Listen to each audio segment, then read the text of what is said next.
Hello students, welcome to all in my next lecture of thermodynamics.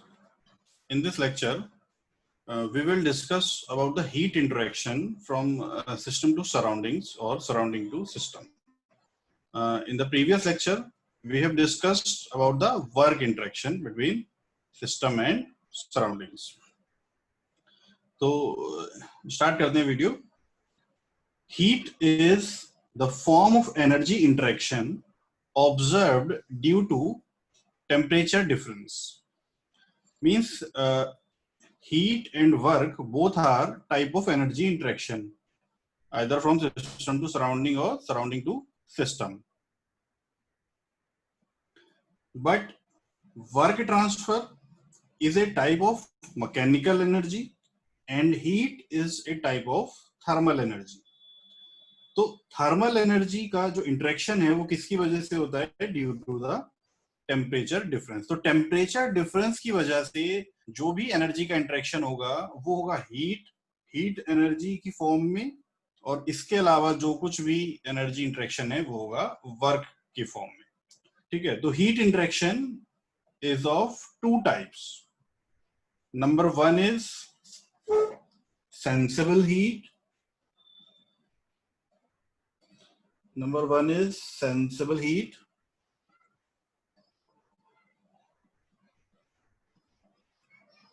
Sensible heat क्या होता है? Amount of heat transferred due to temperature difference. Temperature difference की वजह से जितना amount heat का transfer हो रहा है, that is the sensible heat. Sensible heat को हम denote करते हैं QS is equals to MC delta T, where M is the mass of the substance, C is the specific heat, and delta T is temperature difference. Delta T is temperature difference, T2 minus T1. ठीक है, तो M is mass of the substance, C is specific heat of the substance, and delta T is the temperature difference. जहां से energy का interaction हो रहा है either from system to surrounding और surrounding to system, या फिर दो सिस्टम के बीच में भी हो सकता है. तो उन दोनों के टेम्परेचर होंगे T1 और T2. तो T2 will be the higher temperature and T1 will be the lower temperature, क्योंकि हीट हमेशा ट्रांसफर होती है हायर टेम्परेचर से लोअर टेम्परेचर की साइड. तो sensible heat QS will be MC delta T. अब देखते हैं C स्पेसिफिक हीट क्या होती है. तो then specific heat C is equals to QS upon M into delta T. Now if M is equals to 1 kg and delta T is equals to 1 degree centigrade, then C is equals to QS joule per kg Kelvin, और यहाँ पे हम kelvin भी लिख लेते हैं. 1 degree centigrade या फिर 1 केल्विन, क्योंकि ये टेम्परेचर डिफरेंस है. तो टेम्परेचर डिफरेंस जहां पे होगा वहां डिग्री सेंटीग्रेड में भी सेम होगा और केल्विन में भी सेम होगा, लेकिन टेम्परेचर की जो एब्सोल्यूट यूनिट है वो केल्विन है. हमेशा हम केल्विन ही यूज करेंगे. तो इसके हिसाब से C की जो डेफिनेशन है वो क्या हो गई? It is the amount of heat which is required to raise the temperature of 1 kg mass by a 1 degree Celsius और 1 Kelvin. तो 1 kg मास का टेम्परेचर 1 डिग्री सेंटीग्रेड इंक्रीज करने के लिए जितनी हीट की रिक्वायरमेंट होगी, that will be the specific heat of the substance. तो that is the definition of specific heat. ठीक है, तो 1 kg मास का टेम्परेचर 1 डिग्री सेंटीग्रेड इंक्रीज करने के लिए जितनी हीट की रिक्वायरमेंट होगी, that will be the specific heat of the substance. ठीक है, अब ये जो स्पेसिफिक हीट है वो हर एक सब्सटेंस के लिए अलग अलग होगी. That will be the property of the substance. For solids and liquids, specific heat does not depend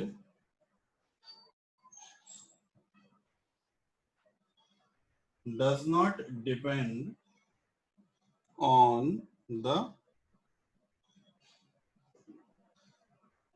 type of process.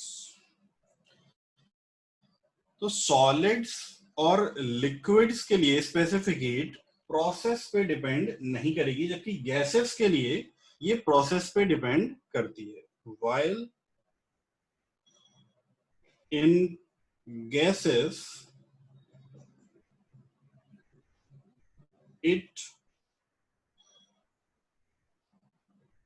depends on the process. Type of process पे गैसेस के लिए सिर्फ डिपेंड करेगी, लिक्विड और सॉलिड्स के लिए depend नहीं करेगी. Now suppose for water the value of specific heat will be, क्या होती है, 4.18 किलो जूल पर केजी केल्विन. तो वाटर के लिए 4.18 किलो जूल पर केजी केल्विन ये फिक्स है, चाहे वो कोई सा भी प्रोसेस में यूज हो रहा हो. लेकिन अगर हम किसी गैस की बात करें, सपोज फॉर एयर के लिए हम लेते हैं, तो एयर के लिए क्या होगा, टाइप ऑफ प्रोसेस पे वो डिपेंड करेगी. एयर के लिए अगर कांस्टेंट प्रेशर प्रोसेस होगा तो CP will be 1.005 kilo joule पर केजी केल्विन, एंड सीवी यानी कि specific heat at constant volume, this is specific heat and constant pressure, this will be 0.718 kilo joule पर केजी केल्विन. तो अगर gas होगी तो फिर टाइप ऑफ प्रोसेस पे डिपेंड करेगी कि कौन से टाइप का प्रोसेस है, और अगर सॉलिड या लिक्विड है तो फिर वो प्रोसेस पे डिपेंड नहीं करेगी. ठीक है. एक चीज और यहाँ पे मैं डिस्कस करना चाहूंगा, जैसे कि हमने लिखा कांस्टेंट प्रेशर के लिए ये है और कांस्टेंट वॉल्यूम के लिए है, तो बाकी प्रोसेस का क्या भाई, प्रोसेसेस तो और भी है. तो बाकी प्रोसेसेस के लिए क्या होगा, स्पेसिफिक हीट, जैसे सपोज कांस्टेंट टेम्परेचर और एडियाबैटिक प्रोसेस, आइसोथर्मल और एडियाबैटिक के लिए ले लेते हैं. तो अगर हम इस प्रोसेस इसको देखते हैं, C is equal to QS, basic definition, C is equal to QS upon M into delta T. तो आइसोथर्मल प्रोसेस के लिए, आइसोथर्मल प्रोसेस के लिए क्या होता है, delta T will be 0 for isothermal process, delta T will be 0. ठीक है, यहाँ पे लिख देते हैं, if T is equals to constant यानी कि isothermal process, then delta T is equals to 0 and C is equals to कितना हो जाएगा, फिर infinity हो जाएगा. And if adiabatic अगर प्रोसेस है यानी कि QS is equals to 0, तो QS अगर 0 है तो C is equals to भी 0 हो जाएगा. अब इनका क्या मतलब, देखो बेसिक डेफिनेशन पे आते हैं. स्पेसिफिक हीट की बेसिक डेफिनेशन क्या है कि 1 डिग्री सेंटीग्रेड टेम्परेचर इंक्रीज करने के लिए जितनी हीट की जरूरत है वो होती है स्पेसिफिक हीट. अब आइसोथर्मल प्रोसेस में कितनी भी हीट दे दो उसका टेम्परेचर इंक्रीज नहीं होगा, क्योंकि वो आइसोथर्मल प्रोसेस है, टेम्परेचर तो कांस्टेंट ही रहेगा. तो कितनी भी हीट उसमें हम सप्लाई कर रहे हैं, even infinite amount of heat अगर हम सप्लाई कर देंगे आइसोथर्मल प्रोसेस में, तब भी उसका टेम्परेचर 1 डिग्री सेंटीग्रेड इंक्रीज नहीं. इसलिए C की वैल्यू इसके लिए कितनी हो जाएगी, इनफाइनाइट. कितनी हीट ट्रांसफर करते रहो, टेम्परेचर 1 डिग्री सेंटीग्रेड नहीं हो पाएगा. उसी तरह से एडियाबैटिक प्रोसेस, एडियाबैटिक प्रोसेस में क्या है, 1 डिग्री सेंटीग्रेड टेम्परेचर को इंक्रीज करने के लिए जितनी हीट की जरूरत है, तो हीट तो सप्लाई हो ही नहीं रही है इसमें. एडियाबैटिक प्रोसेस में तो हीट QS 0 है, लेकिन टेम्परेचर फिर भी इंक्रीज हो जाता है. इसका मतलब बिना किसी अमाउंट ऑफ हीट ट्रांसफर किए अगर टेम्परेचर इंक्रीज हो रहा है तो इसका मतलब सी की वैल्यू कितनी हो जाएगी, जीरो। बिना जीरो अमाउंट ऑफ हीट के साथ हम टेम्परेचर को 1 डिग्री सेंटीग्रेड इंक्रीज कर सकते हैं, और वही तो डेफिनेशन है इसकी। ठीक है, इसलिए कोई सा भी सब्सटेंस हो, कांस्टेंट टेम्परेचर आइसोथर्मल के लिए सी की वैल्यू इंफिनिटी होती है, और एडियाबैटिक प्रोसेस के लिए सी की वैल्यू जीरो होती है। इसलिए इन प्रोसेसेस को हम डिस्कस नहीं करते हैं।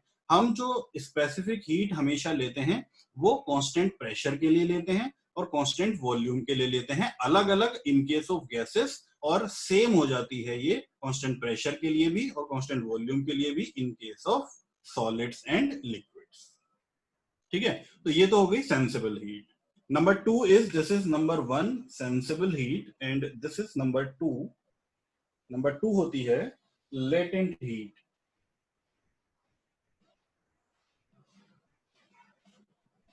लेटेंट हीट, तो लेटेंट हीट क्या होती है, amount of heat required, amount of heat required to cause phase change।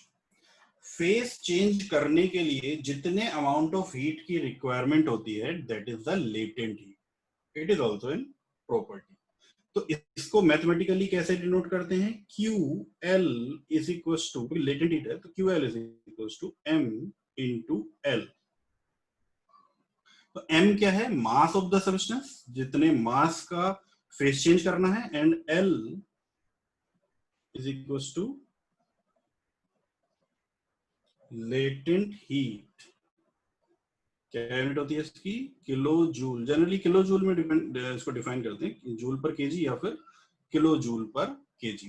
ठीक है, तो it is also the property of the substance. So this is the latent heat 1 KG. तो latent heat क्या हो जाएगा, 1 केजी।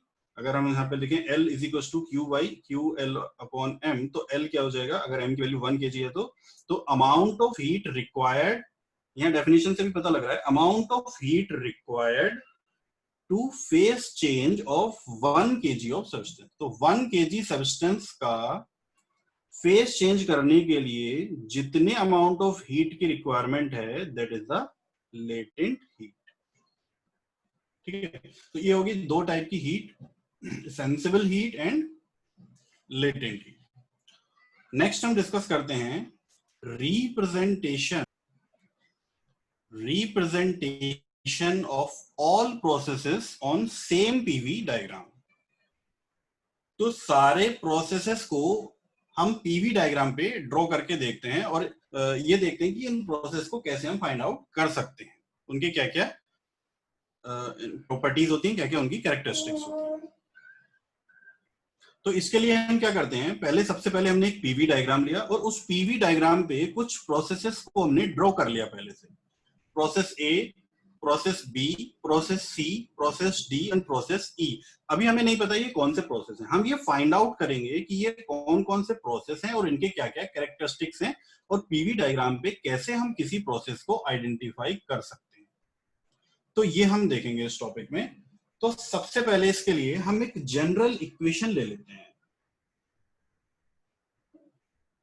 एक जनरल इक्वेशन यहां पे हम ले लेते हैं। सपोज एक पॉलीट्रॉपिक भी ले सकते हैं हम, P v to the power n is equal to constant. तो ये क्या एक जनरल इक्वेशन है, P v to the power n is equal to constant is a general polytropic equation जिसमें कोई भी टर्म जो है वो कांस्टेंट नहीं है। अब सपोज हम इसका इंटीग्रेशन कर दें, सॉरी इसका डिफरेंशिएशन करते हैं। तो डिफरेंशिएशन क्या हो जाएगा, सबसे पहले P का डिफरेंशिएशन dP और v to the power n ऐसे ही, और उसके बाद में P ऐसे ही और v to the power n का। तो v to the power n का क्या हो जाएगा, n v to the power n minus 1 और dv is equal to constant का कितना हो जाएगा, 0। ठीक है, तो यहां से अगर हम dp अपॉन dv की वैल्यू को फाइंड आउट करते हैं तो ये कितना आ जाएगा, minus n P upon V। ये dP अपॉन dV हमने क्यों निकाला? बिकॉज अगर ये हमारे पास कर्व है जहां पे हॉरिजॉन्टल एक्सिस x है और वर्टिकल एक्सिस y है, तो उन हॉरिजॉन्टल और वर्टिकल एक्सिस जहां पे हमने x और y में उसको डिनोट किया है, उस ग्राफ पे अगर हम कोई लाइन या कोई कर्व बनाते हैं तो उसका स्लोप क्या होता है? dy by dx। उसी तरह से PV कर्व पे अगर हम कोई प्रोसेस ड्रॉ करते हैं तो उसका जो स्लोप है वो क्या होगा? dp upon dv। यानी कि dp अपॉन dv हमें क्या बता रहा है? Slope of the curve. तो कर्व के स्लोप की हेल्प से हम ये आइडेंटिफाई कर सकते हैं कि वो कौन सा प्रोसेस है। ठीक है, तो dp अपॉन dv हमें बताएगा, dp अपॉन dv क्या है? Slope of the curve. और dp अपॉन dv से हमें पता लगेगा कि वो कौन सा प्रोसेस है। ठीक है, नाउ सपोज सबसे पहले हम लेते हैं if number 1, if n is equal to 0। Now if n is equal to 0, तो क्या मतलब है इसका? n is equals to 0, then dp upon dv is equals to 0। इस इक्वेशन में अगर हमने n को 0 पुट कर दिया तो dp अपॉन dv क्या हो जाएगा? 0 हो जाएगा। Now if dp upon dv is equals to 0, तो dp is equals to 0। that means p is equals to constant। now dp upon dv is the slope of the curve, और slope अगर 0 हो गया तो पीवी डायग्राम पे इनमें से कौन से कर्व का जो स्लोप है वो 0 है? कौन से कर्व का स्लोप 0 है? कैसे फाइंड आउट करते हैं? स्लोप क्या होगा? dp upon dv। dp upon dv, slope का 0 का मतलब dp किस में 0 है, यानी कि चेंज इन प्रेशर किस प्रोसेस में 0 है? तो इस प्रोसेस में कोई भी प्रेशर का चेंज नहीं हो रहा हॉरिजॉन्टल लाइन में, तो यहाँ पे स्लोप 0 है। इसका मतलब इस प्रोसेस के लिए n की वैल्यू कितनी होगी? 0 हो जाएगी। इस प्रोसेस के लिए n की वैल्यू कितनी हो जाती है? हमारी 0 हो जाएगी। ठीक है, और वैसे भी इस इक्वेशन में भी अगर हम n की वैल्यू को 0 पुट करते हैं इस इक्वेशन में, तो n की value v to the power 0 का मतलब 1, p is equal to constant. Pressure constant हमें यहां से भी मिल जाता है। Number 2, if n is equal to infinity, then if n is equal to infinity, तो dp upon dv is equal to infinity, या फिर dv upon dp is equals to 0, और dp upon dv is equals to 0 means dv is equals to 0 या v is equals to constant। v is equals to constant मतलब constant volume process। now if n is equals to infinity, तो constant volume process, constant volume process के लिए n is equals to क्या होगा? infinity। इस equation में भी हम पुट करके देख सकते हैं p v to the power infinity is equals to constant। now infinity को अगर हम डिवाइड कर देंगे 1 अपॉन से, तो क्या हो जाएगा? p to the power 1 by infinity v, p to the power 1 by infinity, और v इंफिनिटी से इंफिनिटी कैंसिल हो जाएगा, is equal to c to the power 1 by infinity. तो c तो कांस्टेंट है, उसकी पावर कुछ भी कर दे रहा हो वो कांस्टेंट ही रहेगा। तो p to the power 1 by infinity यानी कि p टू द पावर 0, और किसी की पावर 0 होती है तो वो क्या हो जाता है? 1, यानी कि v इज इक्वल टू क्या हो जाएगा? कांस्टेंट। तो if n is equals to infinity, v is equals to 0, and the slope dp upon dv, slope dp upon dv will be infinity। अब इसमें से कौन सी लाइन का स्लोप इंफिनिटी है कैसे पता लगेगा? जहां पे dv 0 होगा। dp अपॉन dv में या तो v 0 हो जाए या dp इंफिनिटी हो जाए। अब dp तो इंफिनिटी हो नहीं सकता, तो dp अगर 0 हो गया इसका मतलब स्लोप कितना हो जाएगा? इंफिनिटी हो जाएगा। अगर dv 0 हो गया तो स्लोप कैसा हो जाएगा? इंफिनिटी। अब dv किसमें, वॉल्यूम जो है वो कौन से प्रोसेस में चेंज नहीं हो रहा? इस वाले प्रोसेस में। तो इसके लिए क्या हो गया? n is equal to infinity. और ये कौन सा प्रोसेस हो गया? v is equal to constant. और ये कौन सा प्रोसेस हो गया? p is equal to constant. Constant pressure process n is equal to 0, constant volume process n is equal to infinity. ठीक है, यहां तक क्लियर है? नाउ नंबर 3 हम देखते हैं isothermal process. Now if n is equal to 1, now if n is equal to 1, then p, इस equation में अगर हम n की वैल्यू को 1 पुट करेंगे तो क्या आ जाएगा? p v to the power 1 यानी कि PV is equal to constant, PV is equal to constant. और PV is equal to constant कब होता है? PV is equal to constant कब होता है? आइसोथर्मल प्रोसेस में। तो ये कौन सा प्रोसेस हो जाएगा? आइसोथर्मल। और आइसोथर्मल प्रोसेस के लिए स्लोप कितना हो जाएगा? Dp upon dv will be, यहाँ पे एन की वैल्यू को 1 पुट करेंगे तो slope will be minus p upon v. ठीक है, dp is equals to dp upon dv is equals to minus p upon v. That is the slope of isothermal का। तो आइसोथर्मल के लिए कितना हो जाएगा? Minus p upon v. Now if n is equals to gamma, तो p v to the power gamma is equals to constant, तो कौन सा प्रोसेस? एडियाबैटिक। ठीक है, एडियाबैटिक प्रोसेस के लिए स्लोप कितना हो जाएगा? dp upon dv is, in process को लास्ट में एक साथ देखते हैं। एडियाबैटिक प्रोसेस के लिए स्लोप कितना हो जाएगा? Minus gamma p upon v। ठीक है, और ना अगर कोई जनरल पॉलीट्रॉपिक प्रोसेस ही है तो पॉलीट्रॉपिक प्रोसेस के लिए p v to the power n is equal to constant है ही पॉलीट्रॉपिक। तो इसके लिए स्लोप कितना होगा? dp अपॉन dv पॉलीट्रॉपिक के लिए कितना हो जाएगा? Minus n p upon v। ठीक है, अब इन तीनों प्रोसेस को हम एक साथ देखते हैं। यहां पे देखो, यहां पे जो स्लोप है माइनस पी अपॉन वी, यहां पे जो स्लोप है गामा पी अपॉन वी, यहां पे जो स्लोप है एन पी अपॉन वी। ठीक है, अब ये तो हम जानते ही हैं कि as gamma is greater than n is greater than 1, तो इसका मतलब कि जो स्लोप होगा डीपी अपॉन डीवी एडियाबैटिक के लिए वो सबसे ज्यादा होगा, और उसके बाद होगा dp upon dv for polytropic, और उसके बाद होगा डीपी अपॉन डीवी आइसोथर्मल। तो एडियाबैटिक कर्व का स्लोप सबसे ज्यादा होगा, पॉलीट्रॉपिक का उससे कम होगा, और आइसोथर्मल का सबसे कम होगा। मतलब पॉलीट्रॉपिक जो प्रोसेस है उसका स्लोप आइसोथर्मल और एडियाबैटिक के बीच में रहेगा। Now A process is constant pressure process, n is equals to 0. E process is constant volume process, n is equals to infinity. तो अब हमारे पास तीन प्रोसेस बचे हैं B, C और D। तो कैसे आइडेंटिफाई करेंगे कि वो कौन से प्रोसेस हैं? तो ये तो हमें पता लग गया कि सबसे ज्यादा स्लोप एडियाबैटिक का होगा, उसके बाद पॉलीट्रॉपिक का होगा, और उसके बाद आइसोथर्मल का होगा। अब इन प्रोसेस में यहां पे हम कैसे डिफाइन करेंगे कि किसका स्लोप ज्यादा है? Now slope is dp upon dv. Slope is dp upon dv.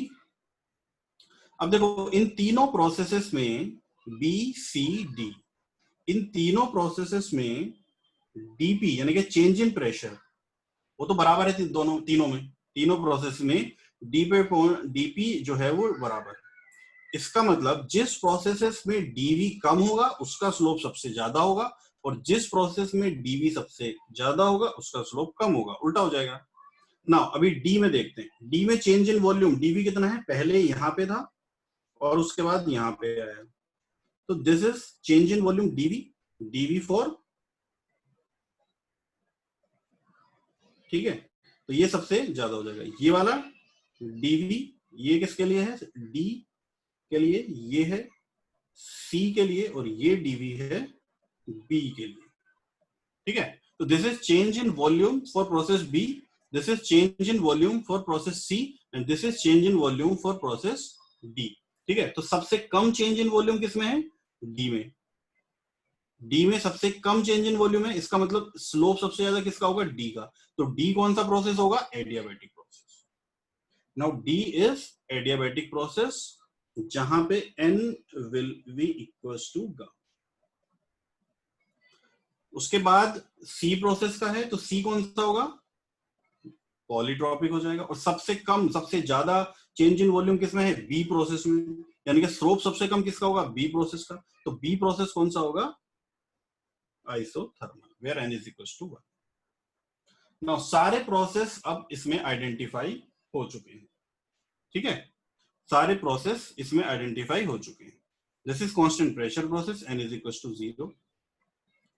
This is constant volume process, n is equals to infinity. This is isothermal process, n is equals to 1. इसका slope adiabatic से polytropic से कम होता है, adiabatic से भी कम होता है. This is polytropic process, इसका स्लोप आइसोथर्मल और एडियाबैटिक के बीच में होता है और इसका slope n is equals to gamma d. This is adiabatic process.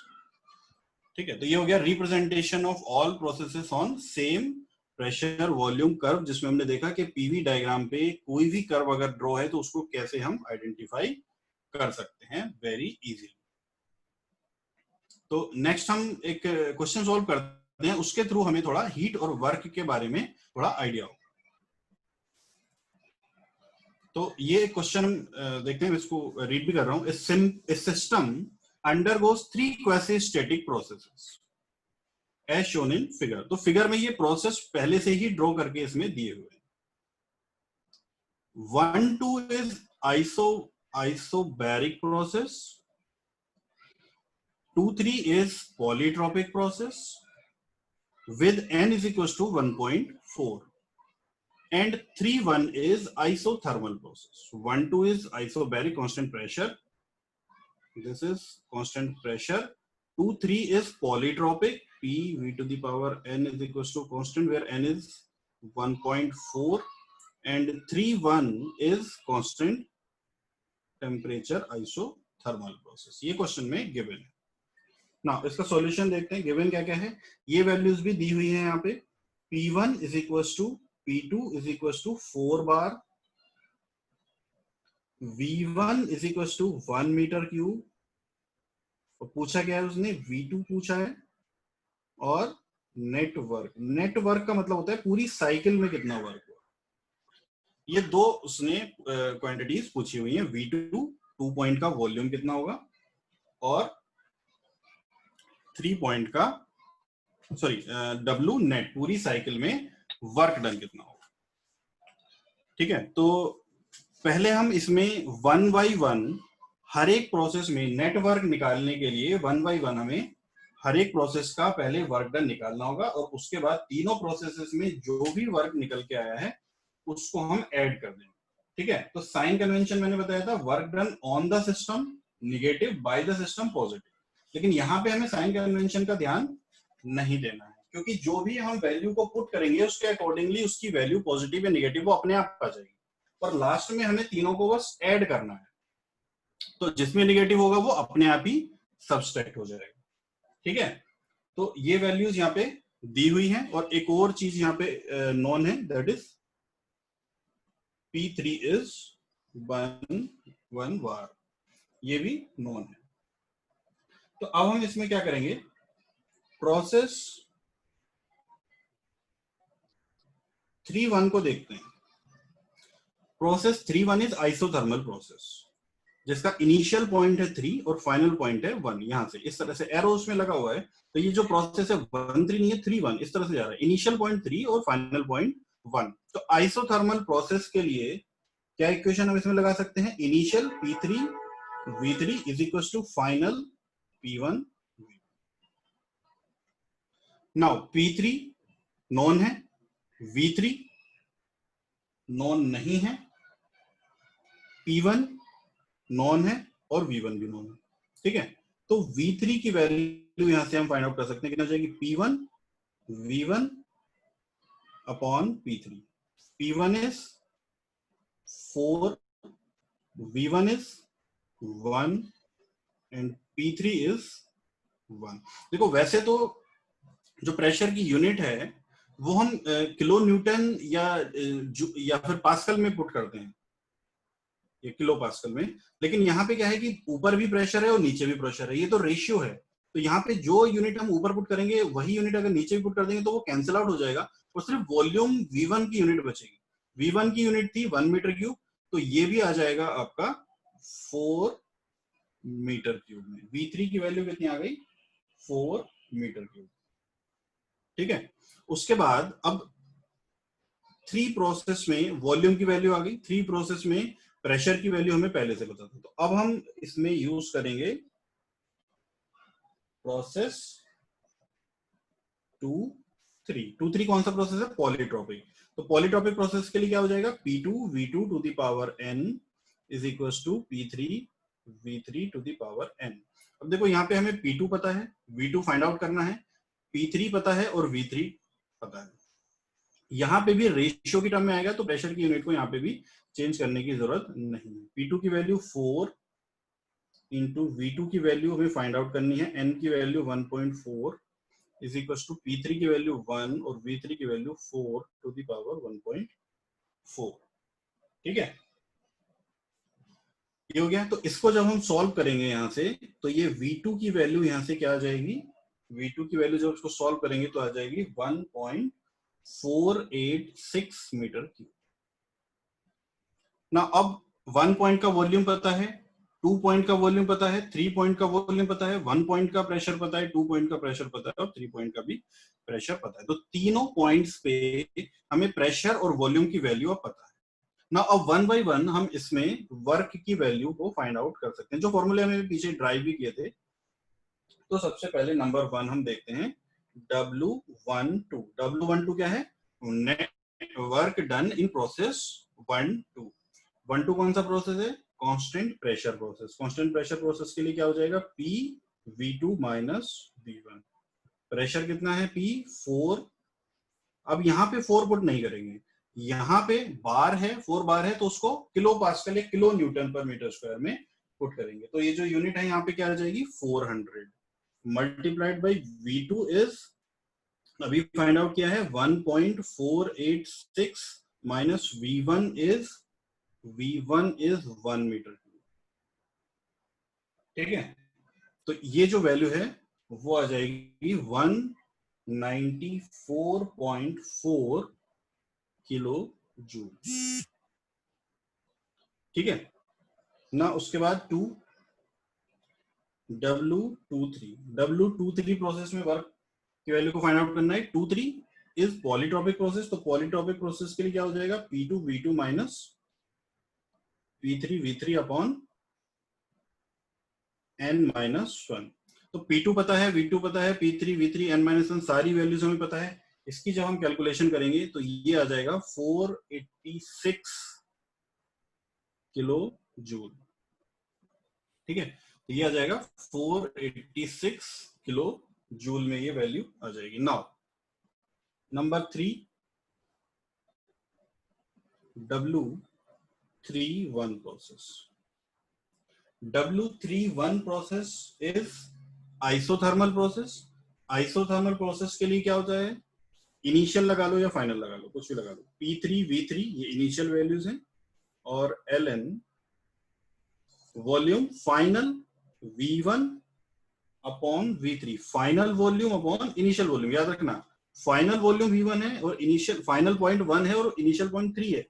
तो P3 V3 की जगह पे तो हम P1 V1 भी पुट कर सकते हैं क्योंकि दोनों बराबर ही होंगे, लेकिन यहाँ पे जो वो है वो V1 अपॉन V3 ही है। ठीक है, सारी वैल्यूज हमें पता है, फाइंड आउट करेंगे तो कितना आ जाएगा? -554, क्योंकि देखो V1 कम है और V3 ज्यादा है, तो यहाँ पे जब वैल्यू को पुट करेंगे तो वो निगेटिव में आ जाएगी। तो -554.5 किलो जूल। तो ये तीनों प्रोसेस में, डिफरेंट प्रोसेस में हमने वर्क की वैल्यू को कैलकुलेट कर लिया। नाउ अब यहाँ पे नेट वर्क कितना हो जाएगा? Net work is W12 plus W23 plus W31। ठीक है, तो इन तीनों को ऐड करेंगे इसमें, तो ऐड करेंगे तो 194 और 486 ये ऐड होंगे और इसमें से माइनस हो जाएगा 554.5, ये इसमें से माइनस हो जाएगा। तो कितना बचेगा यहाँ पे? इसकी कैलकुलेशन करेंगे तो ये आ जाएगा 125.88 किलो जूल। ठीक है, तो ये आ जाएगा final net work in the cycle. तो पूरी साइकिल में कितना वर्क प्रोड्यूस, क्योंकि ये पॉजिटिव आया है तो ये वर्क प्रोड्यूस होगा। अगर ये निगेटिव आता तो इसका मतलब इतना नेटवर्क हमें साइकिल को प्रोवाइड करना पड़ता। ये नेटवर्क आया है पॉजिटिव में, इसका मतलब ये जो साइकिल है वो ये नेटवर्क प्रोड्यूस कर रही है, ये पॉजिटिव है, work done by the system, ठीक है। तो ये क्या है, work done by the system, ये सिस्टम वर्क करके प्रोड्यूस करके दे रहा है, ठीक है। तो ये दिस इज पॉजिटिव वैल्यू, तो ये नेटवर्क ये क्या है, ये पॉजिटिव वर्क है, ये साइकिल के द्वारा वर्क किया, ठीक है। तो सारी वैल्यूज को ये फाइंड आउट कर लिया हमने, तो this is the answer of the question 125.8, ठीक है। तो नेक्स्ट लेक्चर में डिस्कस करेंगे फर्स्ट लॉ ऑफ थर्मोडायनेमिक्स। इस वीडियो में बस इतना ही। Thank you, have a good day.